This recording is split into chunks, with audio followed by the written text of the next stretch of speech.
Bismillahirrahmanirrahim. Assalamualaikum warahmatullahi wabarakatuh. Alhamdulillah, alhamdulillah kita berada di 10 malam yang terakhir ya, mana dah Ramadan yang ke-24 kali ini, dan tinggal tak sampai seminggu lagi kita berada dalam bulan yang mulia ini. Dan alhamdulillah Dr. Har ucapkan terima kasih kepada semua pelayar yang sudi bersama di dalam slot Follow Me Dr. Har kali ini. Ini adalah episod yang terakhir lah untuk tajuk muhasabah dan refleksi dan sebenarnya selalu pada minggu yang terakhir itu kita akan datangkan tetamu dan hari ini untuk membincangkan bersama Dr. Har tentang budaya muhasabah. Dr. Har dengan rasa sangat bersyukur dan sangat berbesar hati mempersilakan adinda Dr. Har Wardina Safiyyah Fadhullah all the way daripada Brisbane untuk bersama dengan Dr. Har pada pagi ni. Mana dia Wardina ni? Okay. Alright. Assalamualaikum warahmatullahi wabarakatuh Wardina. Assalamualaikum warahmatullahi wabarakatuh. Alhamdulillah. Okay. Dr. Har nak ucapkan jazakillah khairan kathira di atas kesudian Wardina bersama dengan Dr. Har pagi ni.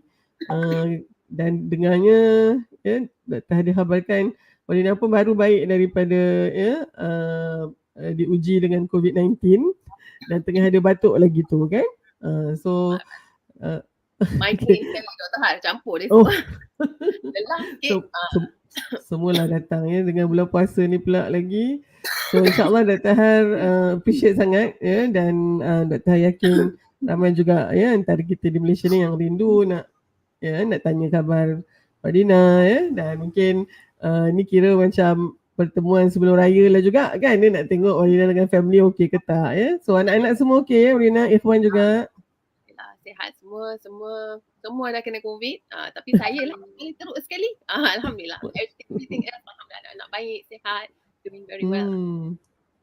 Dr. Har pun dah kena dah pada 2 hari bulan 3 hari tu sampai 8 bulan 3 juga my home surveillance order kan. Jadi merasalah juga my sejahtera tu jadi merah, lepas tu jadi biru balik dan agak alhamdulillah ringan aja dia punya simptom dan juga selepas tu tak ada residual jadi masing-masing kita memang tunggu turn aja agaknya kan untuk dapat COVID kali ni dan masing-masing akan menerima bahagian masing-masing lah dan insyaAllah mudah-mudahan itu dijadikan sebagai kifarat kita untuk apa sajalah yang ni.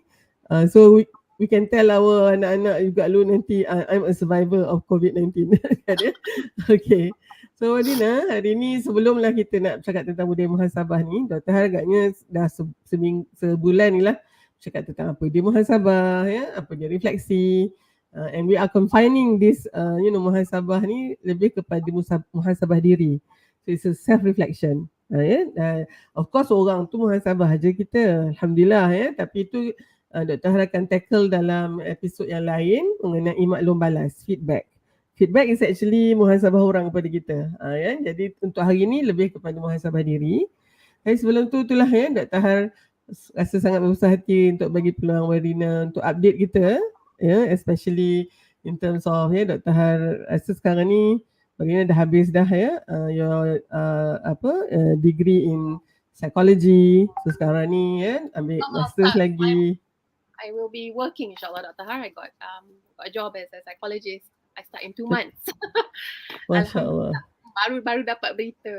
Sebelum ni saya sangat sibuk dengan bisnes.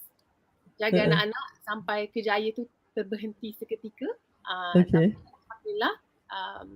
Submitting all my paperwork to the psychological board, to APRA, and then get go to from them lah. So tengah buat criminal check lah and all the necessary documents lah. InsyaAllah. So doakan saya. Okay. So, alhamdulillah. Nanti saat lagi kita nama yang kat bawah tu kita boleh kata sebagai psychologist lah. Kan? Tunggu dapat approval dulu. Okay. Alright. Memanglah itu selamat orang kata selamat menempuh kehidupan sebagai seorang profesional. Dr. Har pula nak bersara. Tu yang bagusnya tu. Wardina masuk, Datuk keluar. Okay, bersara daripada tugasan sebagai penjawat awam ni lah ya.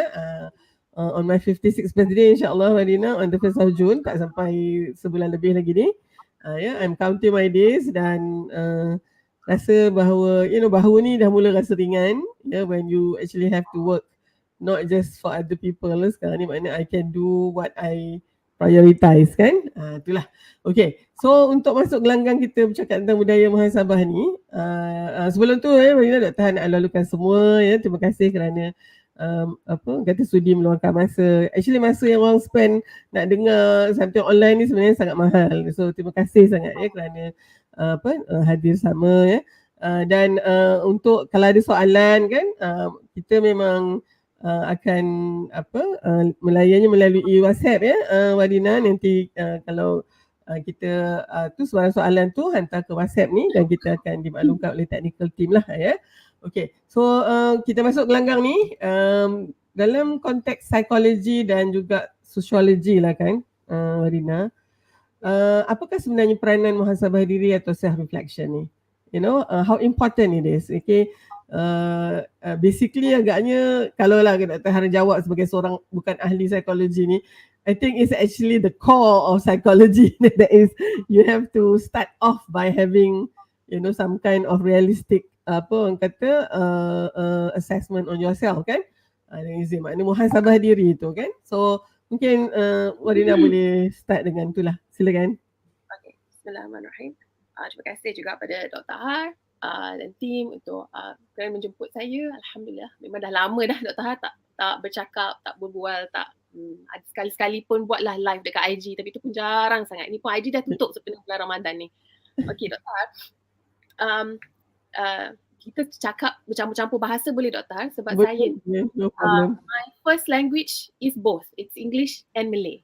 Jadi kadang-kadang kalau perkara yang berkaitan dengan akademik ni, kadang-kadang saya berfikir secara bahasa Inggeris. Kadang-kadang kalau nak marah anak tu bahasa Melayu, tengok dia agak tak, it depends on so many things. Jadi saya izinkan saya bercampur-campur bahasa lah. Boleh. InsyaAllah boleh faham, that is the main thing kan. InsyaAllah people can understand. No, I am not an expert on muhasabah. I'm not an expert. But the way I see it is, when kita cakap pasal psychology ya, Dr. Har, I think the first few movements in psychology completely ignored your muhasabah, your introspection. They only decide, the behavioral movement, behaviorist movement. Dia cuma nak tengok apa yang nampak. Whatever you think, it's not important. Right? They completely discarded it. Apa saja yang kita fikir ni, no, it's only about observer behavior. That's what's important. But then the shift changes. Okay, then you have your movements until today, where mindfulness, right, where it's a lot about introspection. It's a very big concept.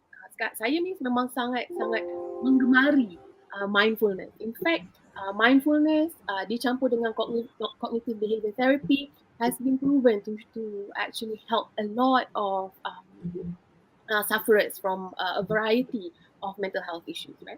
But then again, the problem is with the West, saya rasa kerana mindfulness also, it stems from a very spiritual Buddhist concept kan, mindfulness.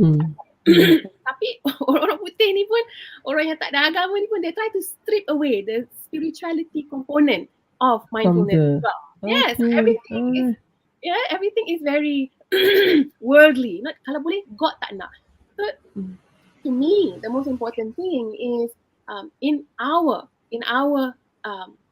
tradition lah, kan? In our tradition as Muslims, muhasabah is not everyday thinking. It's not solving worldly problems alone. And muhasabah is very deep. The end goal has to be a spiritual practice. It has a spiritual component. So muhasabah is not, or let's say tafakkur, tadabbur. Let's say that we can you can use these terms interchangeably. It's something very, very deep. And yes, it requires a skill and it requires practice. I have a book about being compassionate daripada Karen Armstrong. It's 7 steps of a compassionate life, right? Okay. compassion juga, macam memahami, menyayangi. Dia nak translate compassion ya, Doktor? Rahmah, kita sekarang ni gunakan rahmah. Because yes, rahmah. Itu pun memerlukan skill, right? So you have 7 steps. So you have to practice it. Sama juga dengan saya rasa budaya muhasabah. It's not, I think certain people, this is a personal opinion, certain people who have high interpersonal, intrapersonal skills, they might have a higher chances of having developed like naturally, right? But it's you still need to actually sit down and practice this. So as any skill, you have, like being compassionate, although it's an inner skill, it requires us to be to practice and understand there are steps to sort of make this a part of your life. Okay. I really like that part where Dr. Habum campur jugalah ya, tak apa, takut keluar Jawa jugalah ni. So anyway, when you are saying that that observation, I think is very true, that introspection and reflection ni you tak boleh nak strip it out daripada being spiritual. And then kalau sampai kat when you want to be spiritual and then suddenly tak boleh di situ, so I don't think that reflection will serve its purpose lah. Dan kalau kita tengok pun Dr. Har ada sebut ni dalam episod yang lepas, masa definekan muhasabah, mengapa perlu muhasabah ya. Of course kita being guided dan dalam Al-Quran ini surah yang memang ya menekankan ayat yang menekankan tentang muhasabah itu, ya, surah Al-Hashr ayat 18 itu memang dikaitkan dengan takwa. Dan memang kalau misalnya tidak ada ayat itulah sebenarnya yang selalu akan kita jadikan sebagai rujukan, ya ayyuhallazina amanu taqullah wal tanzur nafsin ma qaddamat lighad wattaqullah, balik semula kan. So dia macam sandwich between dua arahan takwa tu ya, arahan yang sama, tetapi di tengah-tengahnya itu adalah hendaklah setiap diri itu memerhatikan apa yang telah dilakukan untuk hari esok. So you are not actually reflecting because you are just wanting to live now, but it is because you need to plan what is what is it that your strategy to make your life kiranya more meaningful in the future. Dan our future is actually akhirat kita lah, dan oleh sebab tu sangat bertepatan apabila kita nak katakan introspection atau reflection ini mestilah hasilnya adalah takwa. Orang yang lebih bertakwa tu dia lebih introspektif sepatutnya lah kan ya.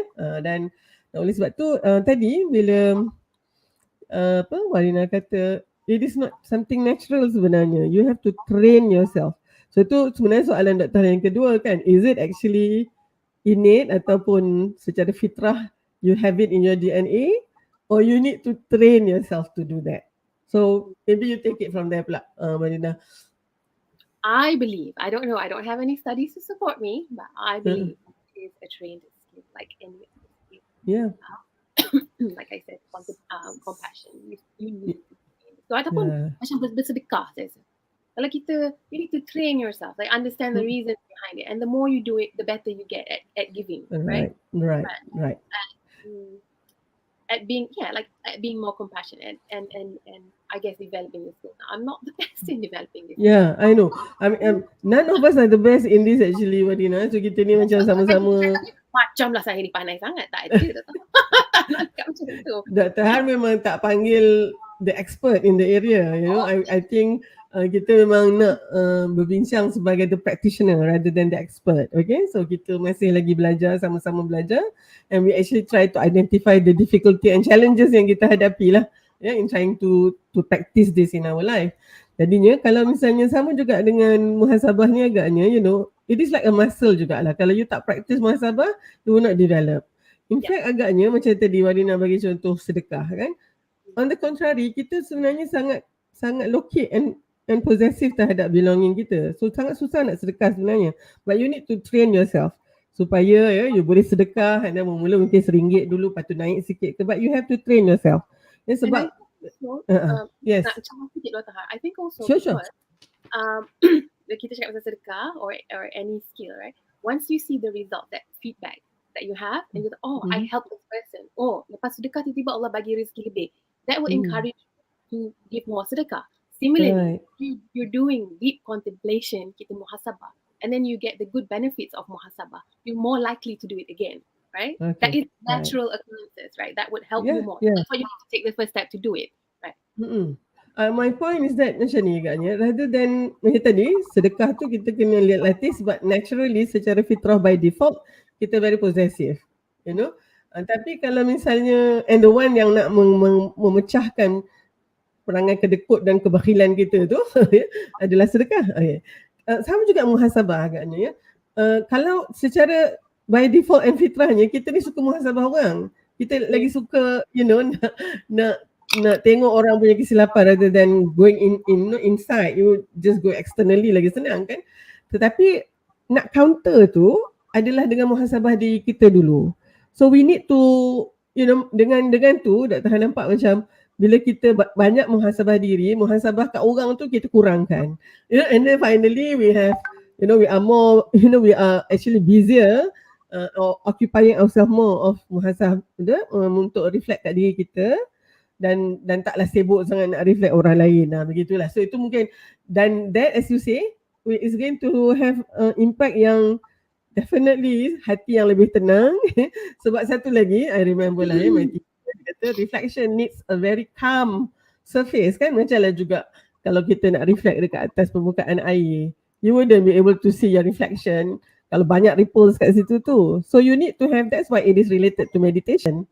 Kan? And then maknanya you calm yourself, tidaklah dengan kita so chaotic ni, and then kita boleh contemplate. And itulah juga ya latihan yang Allah berikan dengan 5 fardu solat kita tu. You know, amidst all this chaos ya, tiba-tiba kita, you know, angkat takbiratul ihram kita haramkan daripada semua, we are in our own, you know, contemplation cubicle. Lepas tu 5 minit ke ikutlah ya, 4 rakaat ke 3 rakaat ke 2 rakaat ke, and then bila kita pergi salam tu tahallul kita. So kita out of that. So maknanya, you know, reflection ni you might not need to go somewhere. You can actually do that.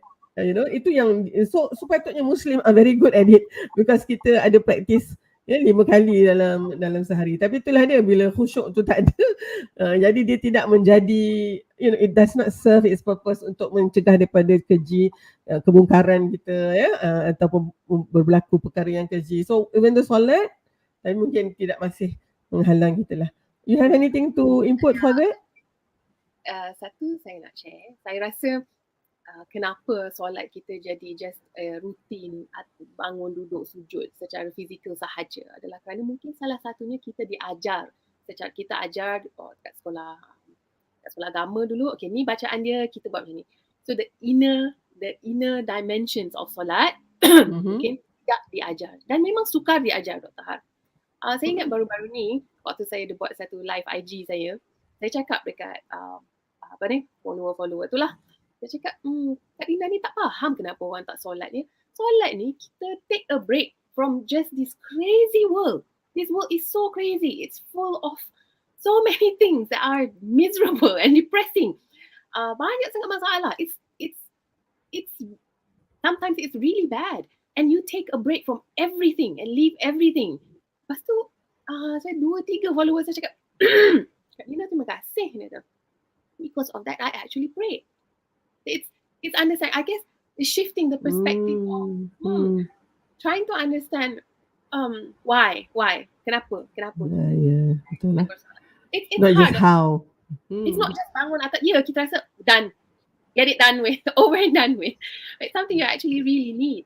Apa lagi saya nak tambah tadi? Tak ada. Okay, alright.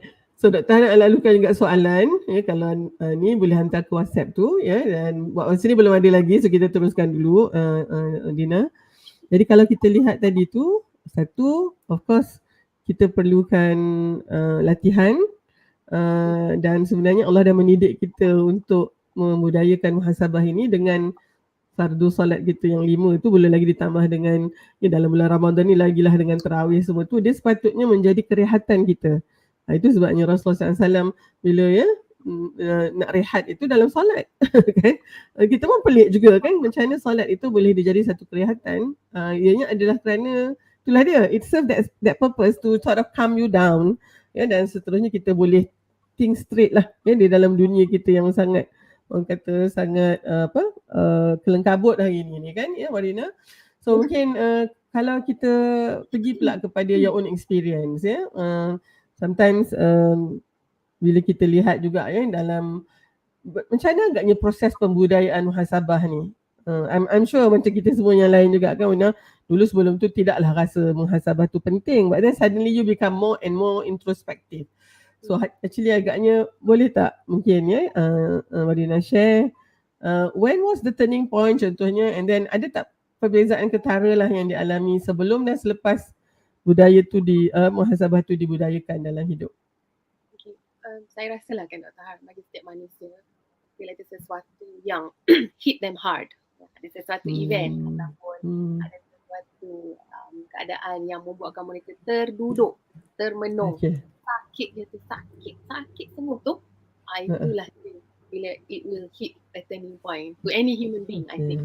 But if Allah has given you a test and you still tak muhasabah and you still don't turn after that, then that's a problem. But insyaAllah, I believe that every person yang ada faith, kita semua yang ada walaupun secebis iman tu, sekiranya ada sesuatu yang datang kepada kita yang tak terduga, yang terlalu sakit, yang pedih, yang malu, insyaAllah kita akan terduduk semata dan berfikir what actually happened, right? So pada setiap manusia, sekiranya ada sesuatu perkara yang membuatkan mereka terduduk tu, maka insyaAllah adalah proses-proses bermula nak muhasabah daripada kita.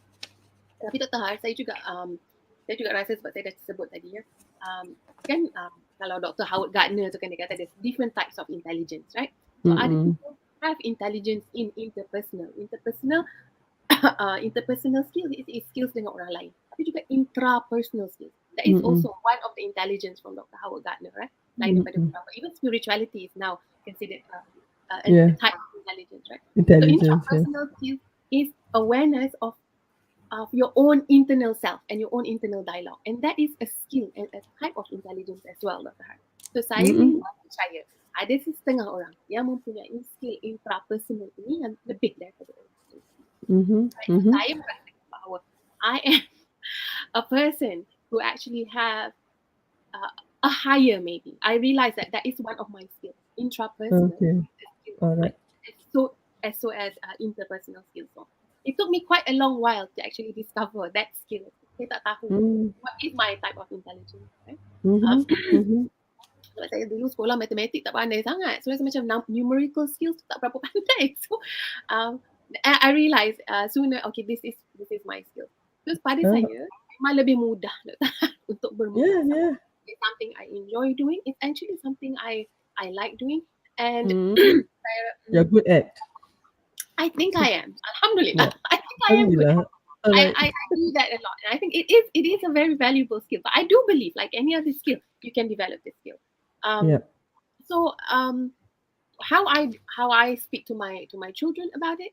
Saya rasa suami saya dia tak ada that skill. Dia ada skill tempat lain, right? So alhamdulillah, that's a compliment. We compliment each other in that sense.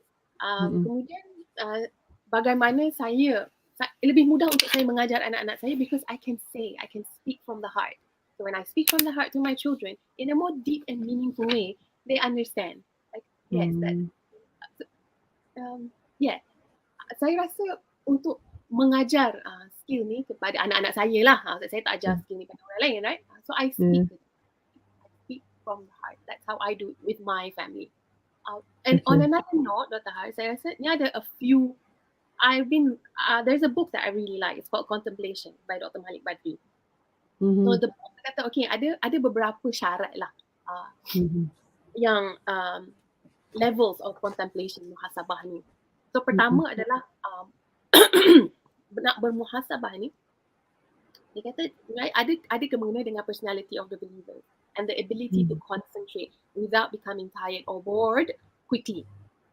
So they're able, because there are differences in people's ability to concentrate with patience. So meaning that you have to know where you are, what personality you are. And I believe that in this age of distraction, Dr. Hari, it is harder to actually contemplate. You always have that smartphone in your hand. You don't have time to actually sit down with your thoughts. Macam Dr. Har cakap tadi kan, memang senang je nak apa muhasabah orang lain. Oh, senang je type. It's harder to do it with yourself. It's actually very hard and very scary too. You have to deal with your impulses, your negative impulses. Actually sit down with it. It's like, oh my God, I think I actually have to change on this bit. This is really not becoming of me, right? Because we have a lot of compulsive traits that kadang-kadang kita tak sedar pun, right? And then some automatic thoughts that we have. So nak menyedari, proses menyedari dan sedari diri ni, it's hard. It's, yeah, like you said, it's easier to sort of take on other people. Now this is honest criticism. It's an honest criticism of yourself. So kita mengambil tanggungjawab dan kita mengemudi pembangunan diri kita sendiri. You know, how ke arah yang lebih baik. This is for people who want to know, to get closer to Allah and want to improve themselves. So you actually have to sit down in that very uncomfortable state with yourself and list out what else. It's not about, we don't want it to be a rumination sampai dia, orang-orang yang ada depression, anxiety, tengah dalam that state, memang susah nak muhasabah, Dr. Har. So you need to be in a calm state of mind to actually do this activity and this process, right? You're saying ada 4 tadi, 4 syarat. Maybe you can relate. The depth of faith. Sorry, the first one is depth of faith. Maknanya, the stronger the faith, the easier for people to contemplate. Right? So it depends on your individual faith, and then your depth and length of concentration. Kena sedar kita punya personality. In fact, in this book, Dr. Malik kata introverts ni sebenarnya lebih mudah nak buat muhasabah ni daripada extrovert, because of the nature of the nervous system of people. Emotional and mental state of the contemplator. So this is very important. So the third factor that affects the depth, right? Kita tak nak contemplation macam, you want it to be a deeper, more meaningful practice and process. So requires a peace of mind and tranquility, as well as psychological and physical health. So kalau kita tengah so many problems, it's hard to contemplate. And then environmental factors. The fourth is the effect of the environment on the believers and concerns how they deal with the needs and problems of everyday life. For instance, kata a Muslim man who has a kind and dutiful wife who teaches Quranic interpretation at university will find everything in his environment that helps him contemplate and meditate. In contrast, if a believer has to work kerja lama in some private corporation, dengan orang-orang yang tak berapa nak senonoh, so it's harder for them to find this process. Okay, so kalau I repeat balik, the first one would be the depth of the faith, and second would be the personality punya Depth of concentration. Okay, and emotional state, that's why people yang maybe emotionally disturbed is very difficult to contemplate. And you can't ask them to muhasabah. Cuba muhasabah diri sikit, tak boleh. Dia memang tak ada in that state. You cannot ask them to do so. Okay, and the fourth one would be environmental, kan? So kalau well, dia kan actually kalau the last part yang yang I have in the questions lah is actually yang tadi tu je katakan, kalau people who are depressed contohnya kan, kita bila kita muhasabah juga, kita tak boleh lah overdoing it, tak muhasabah langsung pun, kita duk muhasabah orang saja. Tapi kalau kita overcritical on ourselves juga, yang semuanya tak betul, semuanya tak elok tu, then dia pun akan jadi something yang sangat membebankan emosi dan juga your psyche. So I guess this is, I remember when you say kan, salah satu dalam episod yang Dr. rasa yang ni ke-43, yang ke-41, when you are talking about why, salah satu kenapa orang tak nak muhasabah is that it's painful, it's a bitter pill to swallow. So kan bila dia contemplate, alamak, nampak dia punya glaring deficiency dia kan, they feel very vulnerable and exposed. So tak payahlah buat, tak payahlah muhasabah kan. Jadi so dia sebenarnya dan oleh sebab tu dia tak muhasabah. Ataupun maybe somebody feel that, I think this is where the problem is, lagi dia go deeper, dia trap kat situ pula, and then have an impact to dia punya ni. So macam mana agaknya Wardina rasa that we should have it enough, the Goldilocks principle kan, not too much, not too little. Not to sort of go easy on it, but not too hard either kan. Jadi apakah agaknya the steps that we need to observe supaya kita punya muhasabah diri itu tidak terlalu membebankan, ataupun dia langsung tak ada hingga we just keep on doing the mistake that we are doing. Tak jadi negative thinking pula kan, ataupun macam khawatir, was-was tu sampai dia macam it can become that. Yes. Rumination tadilah you kata kan. I'm not sure how, Dr. Har, but I think we know that in our religion everything is in moderation.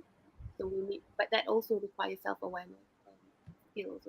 When you realize that you're going a little bit off track, like, I'm doing this, I don't think this is healthy. It has to be a healthy process. Anything that goes, you have that continuum, anything goes out of that line, out to the end at that 10, then I guess we need help in that. Yeah. It becomes a psychological burden. Yes, that's right, Dr. So I think this is where maybe kan in your practice nanti kan, as a psychologist, you will see people who actually cross over the boundaries. So dia pun tak boleh juga kan. Tapi I remember Wardina, masa kita sama-sama musrah semua, I remember you related to me that ayat Quran yang Wardina paling suka adalah surah Az-Zumar.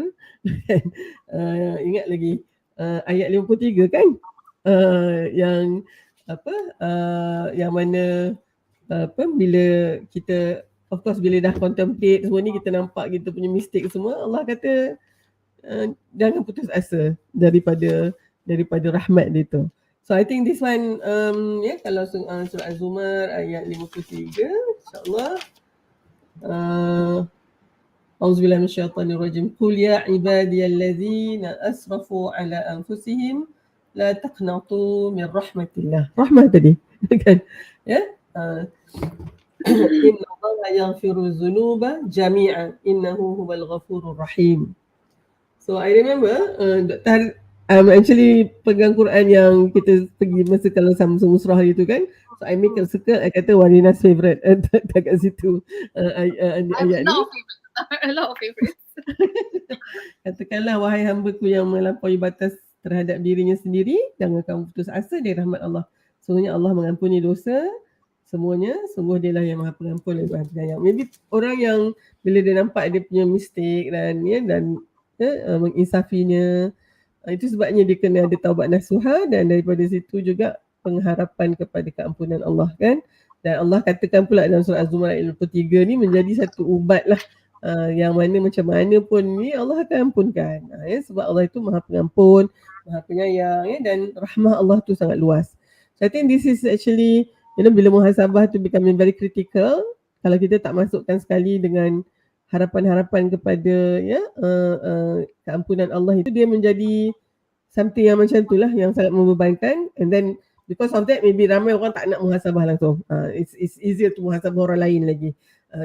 Tapi kalau Dr. bincang juga, the reason why kita kena muhasabah ni, Wardina, as selfish as we are, is because kita tak nak orang muhasabah kita. Jadi, kalau kita tak mau muhasabah kita kena banyakkan muhasabah diri sendiri. Of course, people akan still muhasabah. Tetapi kalau misalnya kita banyakkan muhasabah pada diri sendiri, mungkin kekurangan dan kelemahan kita tu dapat ditampung lah. And as a, macam Dr. Han sendiri, as an educator, Dr. Han mengajar tentang skill kan, especially pakar-pakar, nak jadi pakar ni. So Dr. Han perasan my trainee, kalau yang memang reflektif orangnya, as macam sama ada dia secara intelligence dia memang ada tu, ataupun dia memang train him or herself to be reflective, these are the best trainee to train, because dia akan buat dah dia punya muhasabah tu. So katalah dia tersilap decision dia malam tadi and causing some problem for the patient. Dia patutnya mungkin hantar patient tu pergi Caesar pukul 8 malam tu patutnya, tapi dia hantar pukul 12 baru buat decision. So of course it has some impact on the outcome of the baby ke, contohnya macam tu. Dia pagi tu masa kita buat memang kita nak kena lah dia ni kan patutnya buat 4 hours ago, dia buat lambat pula kan. Tetapi sebab dia dah muhasabah diri dia sendiri, masa dia present case tu, dia dah bagi tahu kat kita dah. It was actually my gross mistake to not detect this abnormality, hence I make my decision too late kan. So bila dia sendiri dah muhasabah diri dia tu, kita dah mudah dah. Kita tinggal nak betulkan sikit je lagi. Tapi yang paling susah kan, Wardina, trainee Dr. Har yang memang tak ada insight ni. And now I know when I say, you ni tak ada insight kan.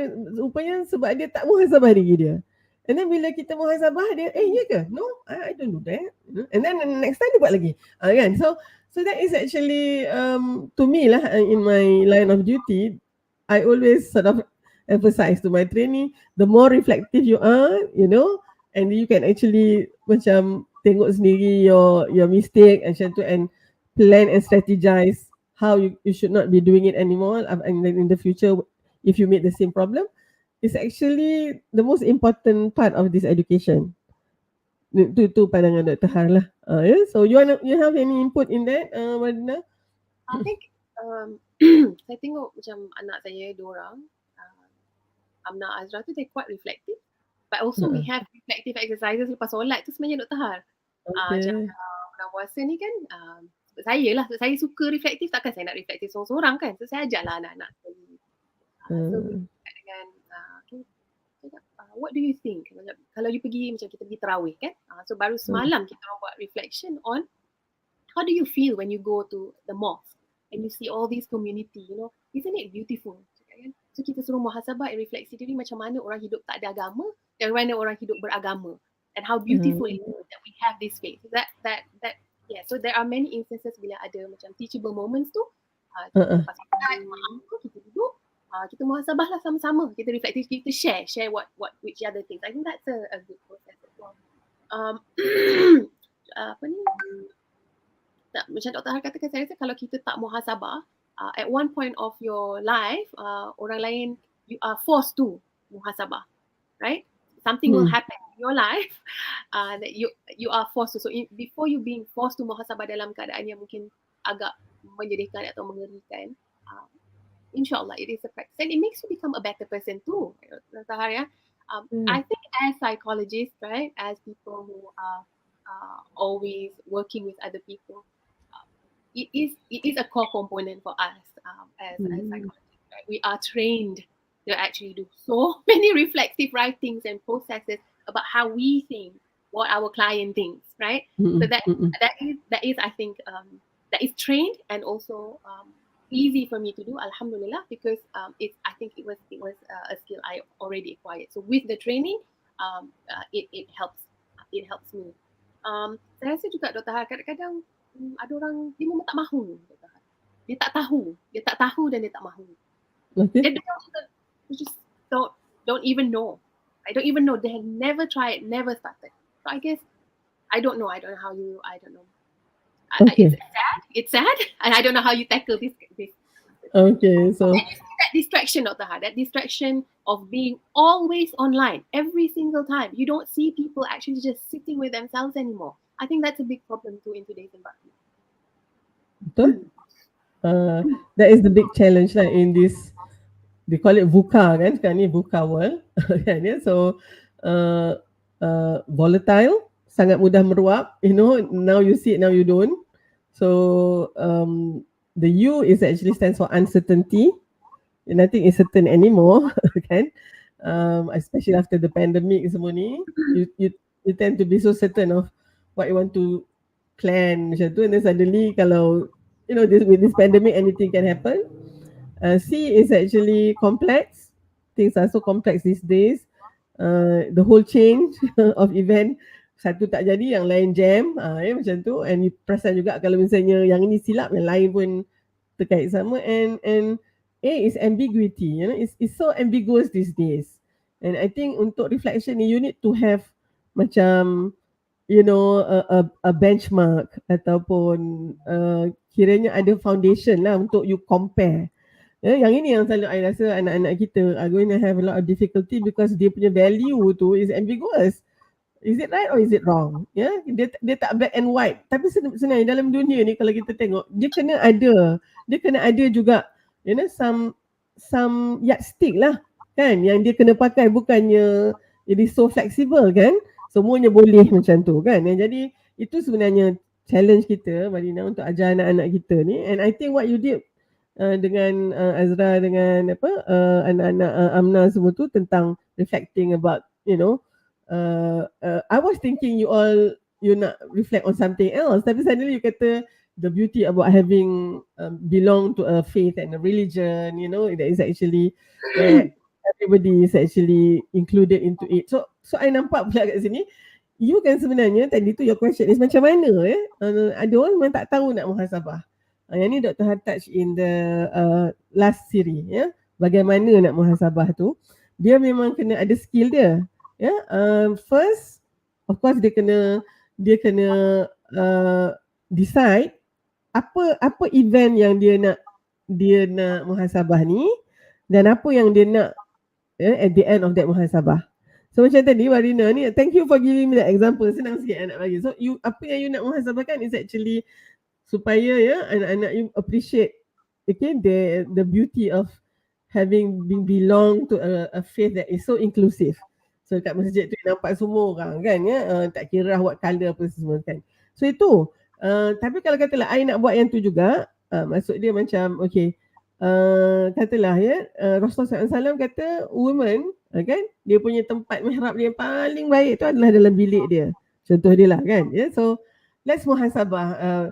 Why is that? That might be the reason kenapa agaknya kan. So dia jadi lain pula. So untuk muhasabah you must have your trigger. Apa trigger dia kat sini is actually you're going to the mosque tu, di masjid tu. Tapi the same trigger can actually ended up with different reflections. So you have to be very clear. Masalah kita sekarang ni, kita reflect banyak sangat. So anak-anak kita dia jadi confused. So you have to just reflect, preferably one at a time. So that kita kena buat banyak lah juga kan. And then so the reflection become short and sweet. Yang buatkan orang malas nak muhasabah ni sebab dia panjang sangat. Ataupun kadang jadi overwhelmed pula kita kan. So ni je. Secondly, ni I'm just actually relating macam mana Dr. Haraja reflection to my medical student, because reflective learning in medicine is so important, because we always have we have to sort of go back to experience kan. Betul tak I bagi ubat tu kan, patutnya I masukkan ke ward ke tidak, so kan. So anak murid Dr. kena tahu macam nak reflect. So one is actually identifying an event and also identifying the outcome of that reflection. What do you want to do? Secondly, you must attend to your emotion. Macam tadi tu, how do you feel being belong to this society? So you have to be prepared tau. Kadang anak you rasa macam I feel lousy. So it's a negative emotion. Ataupun I feel so so happy to have so many new friends. So it's a positive emotion. Ada pula yang I rasa biasa je. Anak kita kena macam tu lah. Kita kena dia kata whatever kan. So dekat situ kita boleh explore lagi. And that is actually Wardina, of course emotion is actually the window to your thinking process kan. So lepas tu you boleh pergi balik, why are you feeling that way? So for us kan, dia ada trigger, and then emotion, attend to emotion, and then dia pergi ke analysis. Analysis tu is actually bila you analyse lah kan macam mana, dan finally you evaluate. Apa bezanya analysis dengan evaluate tu? Evaluation tu is actually when you come to a conclusion lah. Kan? If this event happen again next time, macam mana agaknya I nak handle this. Kan? So this sebenarnya macam juga feedback tu tadi muhasabah daripada orang lain. So you bagi feedback macam ni, you tengok you punya trainee ni macam ni dia perform dengan the standard yang kita nak. Yang ini kan feedback sebenarnya has a lot to do with reflection as well. Kalau tengok Pendleton punya method, dia akan Dr. Har memang selalu student buat some procedure. So I'm as the trainer, I will observe je dulu habis. And then nanti bila kita dah feedback session tu, kita akan tanya dia punya emotion dulu. So how do you feel? And so dia kata, oh Prof, this is the best performance I ever done. Tapi I dalam hati, alamak, daripada 10 I bagi dia 2 je. Tapi dia kata this is the best. So I know this is going to be a difficult feedback session. Sebab sepatutnya kalau dia very introspektif, dia akan kata I don't think I did well. Dia kata saya tu patutnya tahu. Tapi tengok I nampak dia tak buat bagus lagi, tapi dia dah katanya. So itu juga bila emotion, attending to emotion, and then I kata okay, so and then I tak cakap lah dulu apa yang I ini kan. I kata okay, next thing I kata okay, what are the points that you perform very well? Dia akan kata 1, 2, 3, and then kita tengoklah kita punya list tu. And then kita nampak sebenarnya yang salah dia buat tu dia rasa dia buat betul. So this is really I will have to make a star there kan. Okay. And then kalau misalnya dia lepas tu I kata okay, dia nampak 4 benda yang dia buat betul. Tapi I sebenarnya, and this is a good trainee lah kata contohnya, dia sebenarnya buat 6 tapi yang dia nampak 4 aja. So I said yeah, I've seen all that being done, but I actually saw another 2 good points that you have performed just now. So this is it. Number 5 and number 6. So dia dah sekarang ni that feedback is very useful kan. Dia nampak semua tu. And the next thing I kata okay, where would be your area of improvement? Mana lagi tempat yang you boleh improve? So dia and this is usually the good candidate will always be overcritical, and this is actually where you need to put a stop. I think I have done 10 mistakes.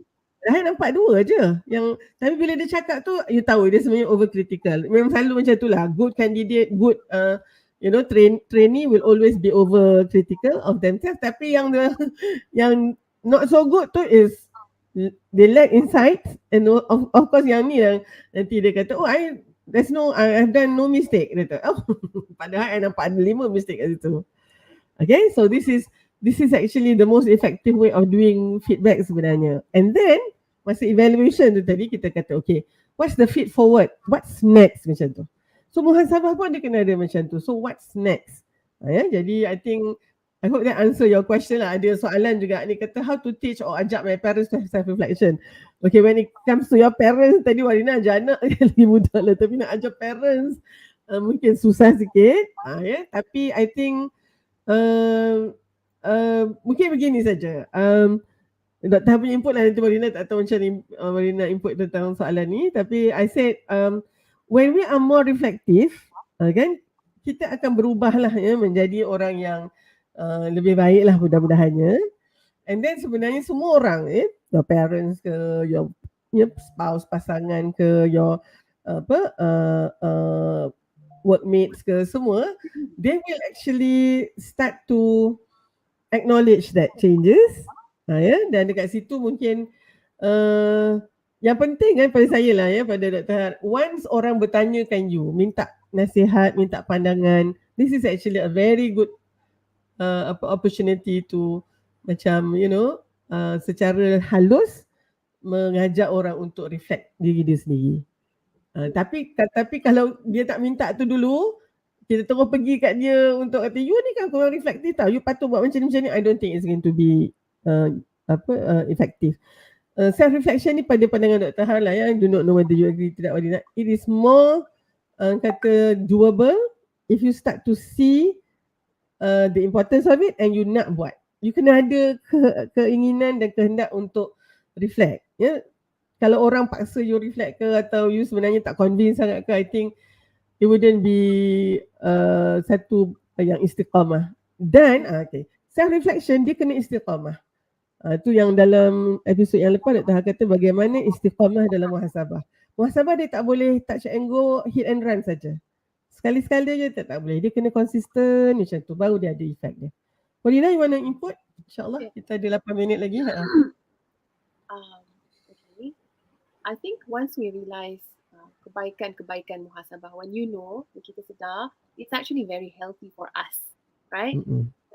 It's got so much benefits. Kalau kita muhasabah, percayalah kita akan menjadi orang yang lebih baik. Obviously, you want that, right? Unless orang tu dia memang tak nak jadi orang yang lebih baik.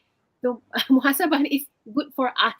It's good for our spirituality. It's good for our development of character. It's good for us to improve all our flaws and mistakes. So muhasabah, it has got lots of benefit for you. So buatlah. Itulah dia. Lepas tu apa ni? Soalan ni saya rasa how to teach. How to ajak is probably a better word. Really teach your parents anything you can encourage them is by asking the right questions. So how to encourage people to muhasabah is like what I did with my children is I ask them questions and see how they respond and then take it from there, right? And then you can even muhasabah lagi with diorang punya jawapan tu. Jadi apa kata kalau kita nak ajak supaya saya rasa juga culture plays a very important role, Dr. Har. Saya rasa yes, of course. Now, our culture, you don't talk about feelings, you don't talk about hard things. You don't want to rift that relationship. Kita hormat pada mak ayah kita. So kita tak bawa benda-benda yang mungkin sukar ataupun nak discuss. You don't talk about emotions that much even. Kalau kita ni kita sebagai kita dekat Malaysia ni kan. Lepas tu sometimes when I see orang putih ni kan, dia bila dia bermuhasabah dengan alam dia bermuhasabah, they can sit down and look at the sunset and sit down there and think, kita macam lepas tu ada satu cerita ni lah, orang-orang Muslim tu lalu apa benda lah dia ni duk tengok tak ada apa, bazir duit je tengok sunset, apa yang dia nampak kat sunset tu, that is but they sitting down there, reflection on the glory of nature, right? This is something that we should do. So I feel culture also plays a very important role sebab kita kurang bertanya soalan kan, kita kurang naik emosi. So macam mana nak mengajak, you ask them questions, right? Hey, Papa rasa macam mana ya? What do you think of this? Atau dia tanya, Papa rasa apa kita I don't know, you know what best to ask your parents. So that it starts with a question. Masya Allah. Okay. Actually, tadi tengok satu cerita juga, this Franklin Roosevelt kan, yang ada polio tu, one of the president of US tu, dia tend to he love astronomy, so dia tahulah all those bintang-bintang apa semua tu. Selalunya this was related by dia punya officers lah. Dia selalu panggil dia for dinner, nak discuss over dinner macam tu. But before that, they will go up to the White House punya veranda tu, and then they look up the sky, and he will start to say, oh, that is actually apa constellation, this, that.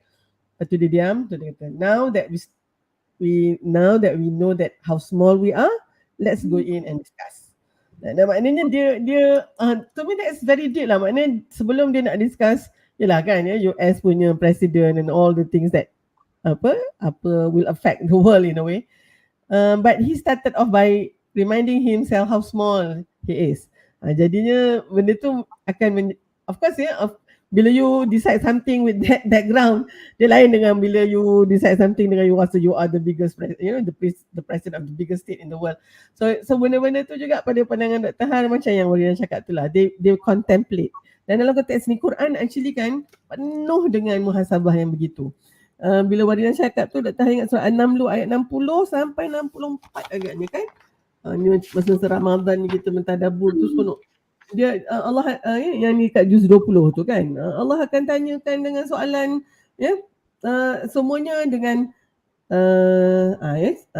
amman khalaqas samawati wal ard wa anzala lakum minas samaa'i maa'a, hingga akhir ayat tu.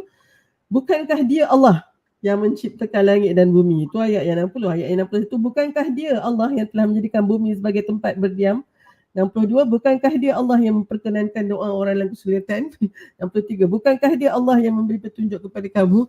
It's like, bertubi-tubi kita ditanya tu. Dan yang 64, bukankah dia Allah yang menciptakan makhluk dari permulaan dan kemudian mengulang? So it is like macam, wow, kalau misalnya baca Quran and then not become reflective tu, something is wrong lah. Itu maksud kita memang tak mentadabbur, so kita tak faham kan.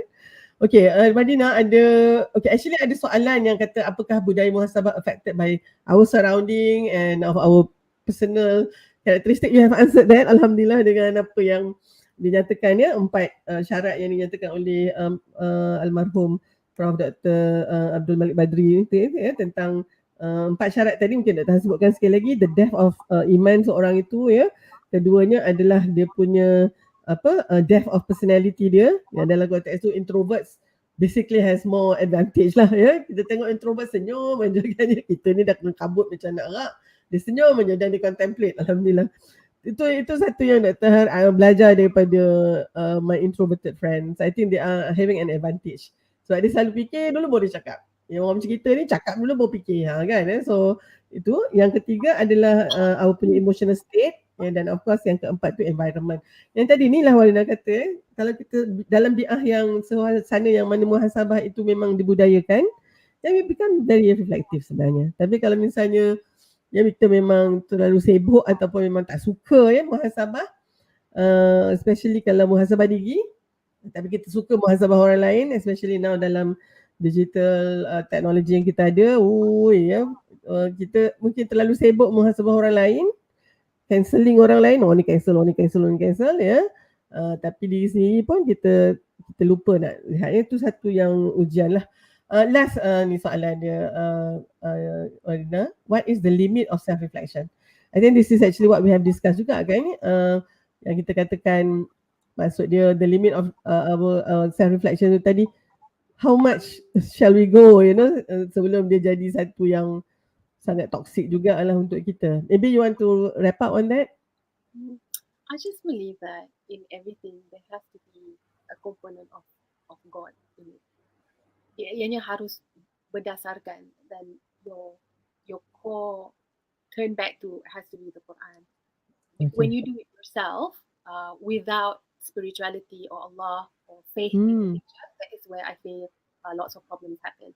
Because there are actually studies that show, but ada juga orang argue too much self-reflection, contemplation ni can lead to negative consequences. Macam dia orang akan, kalau banyak saya tanya why, ada negative consequences. But that's why as Muslims, alhamdulillah, what is beautiful faith, everything if you sandarkan balik kepada Allah, you do it with a higher purpose. Like lots of people doing it, katalah orang yang tak ada agama, they don't have that higher, it's lost. It's nothing. That's where I feel lots of problems come from. So insyaAllah, with that reflection, muhasabah, but berdasarkan and you sandarkan kepada Allah, insyaAllah, Allah will not leave you. Allah will not leave you alone. He will never do that. He won't. So we have that behind us. So yeah. Okay, Dr. Har, mungkin thanks Wardina. I think the answer is so insightful. Dr. Har punya answer to this would be, tu sebabnya akhirnya kita tidak boleh lari daripada khauf dan raja, harapan dan juga rasa takut bimbang, kalau apa yang kita buat ni ialah banyak sangat pelanggaran yang kita buat, tapi kita sentiasa berharap Allah itu tidak meninggalkan kita. Tadi what you said kan, Dina, dan tadi yang kita kata surah Az-Zumar ayat 53, Allah kata dah jangan putus asa daripada rahmat dia. So oleh sebab tu I think that is the limit of our reflection. Tidaklah boleh kita tanpa kita sandarkan pada Allah, jadi kita ada banyak soalan yang tak boleh berjawab kan. Macam, why me ya Allah? Why? Kita leave Allah punya question out of this. Kita, why me? Kenapa I yang kena macam ni ha? So nak menjawab tu yang jadi sampai depressed tu. Kan? Mungkin nak tambah tu, why it always have to be followed up with what can I do about it, right? You can't just have a why without what else, what can I do? What does Allah say? What can I do? How do so those why has to be followed up with what, I think. Okay, yes. Masya Allah. I think the discussion is so rich. Wardina, we should do this again.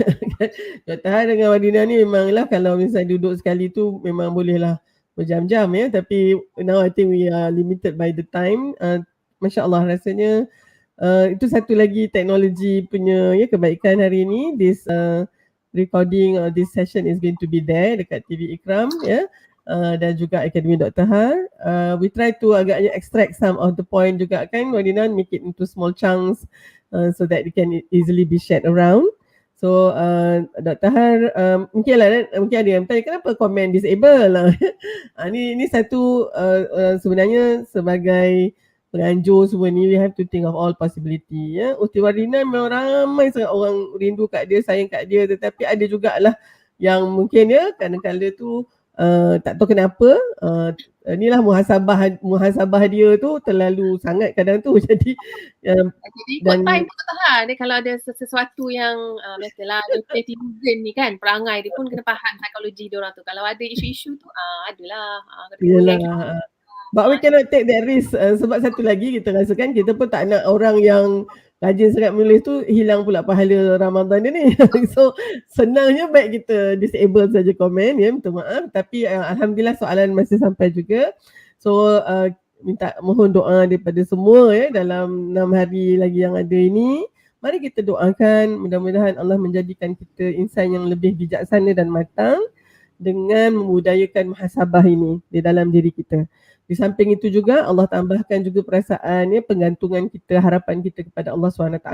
Harapan yang sebaik-baiknya bukan pula angan-angan mak jenin. Kita rasa okey je aku ni, itu pun tak mau juga. So the bottom line kan agaknya Wardina, itulah dia Islam. Ya, kesyumulan Islam itu adalah dalam keseimbangannya. The equilibrium. Ya, manusia ni dia memang tak boleh berada dalam polarity, ya, maknanya terlalu begini atau terlalu begitu, ya. Titik tengah bukan titik neutral. The middle ground is not a neutral point. Kita rasa neutrality ni dia tak ada guna, dia macam tak ada spine pun, orang tiup ke kanan, kiri, kan.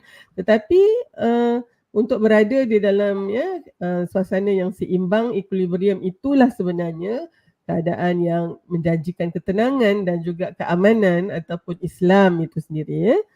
Tapi ini cakap dalam konteks penggunaan tenaga ATP untuk guna akal ni. It's very easy to be at the polarity, Wardina. You don't have to think pun. You kena fikir sikit je, ikut sikit. I kat sini. And then you start marah gaduh dengan orang yang kat sebelah sana.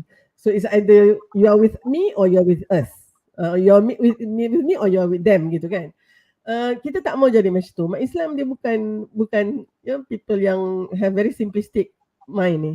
So kita kena fikir kenapa pihak sana fikir begitu, mengapa pihak sini fikir begitu pula. Dan kita cuba dapatkan bergantung kepada apa yang diajarkan oleh Al-Quran dan Sunnah, ya, bertanyakan kepada yang lebih berpengetahuan, dan insya-Allah kita dapat dalam apa jua isu, dan kita akan dapat satu pendirian yang salim, pendirian yang sejahtera. Dan insyaAllah Dr. Hasil, terima kasih sekali lagi jazakillah khairan katsira Wardina for your time, sangat-sangat dihargai. Dan untuk kita nak ucapkan jugalah mudah-mudahan Ramadan kali ini jauh lebih baik, dia punya hasilnya, dan beroleh takwa. Selamat menyambut Aidilfitri, mungkin agak awal sikit, tetapi mudah-mudahan ia menjadi satu hari kejayaan kita, ya. Wardina, dia nak cakap apa-apa, nak bagi pesan ke untuk kami di sini ni, tak balik raya? InsyaAllah tak balik lah Dr. Har, kerja, banyak sangat benda lah, banyak sangat komitmen lah dekat sini. InsyaAllah lah tahun ni, sebab saya pun dah lama tak jumpa mak saya Dr. Har, dah 4 tahun lebih. Masya Allah. Rindu sangat-sangat rasanya. InsyaAllah kalau bagi izin, InsyaAllah lah this year rasa macam nak balik. Okay, alhamdulillah, kita doakan Wardina. Boleh Dr. boleh imagine Dr. Har, mak Dr. kat bawah tu sehari kalau tak jumpa 2 hari 2 kali tu pun rasa Allah, kan. Ni kalau 4 tahun I can imagine. So mudah-mudahan kita doakan ya Wardina, dan insyaAllah bulan depan kita ada tema yang lain pula, iaitu meraihkan kepelbagaian. 3 hari bulan Mei sepatutnya tu hari Syawal kan, yang kiranya kita tak ada bersiaran, tapi kita mula pada 10 hari bulan Mei insyaAllah. Itu saja dulu ya. Mudah-mudahan segala yang baik itu memang datangnya daripada Allah SWT. Yang banyak kekurangan tu daripada kita berdua lah ya Wardina. So insyaAllah kita akan bertemu lagi ya. Wabillahi taufiq wal hidayah. Assalamualaikum warahmatullahi wabarakatuh.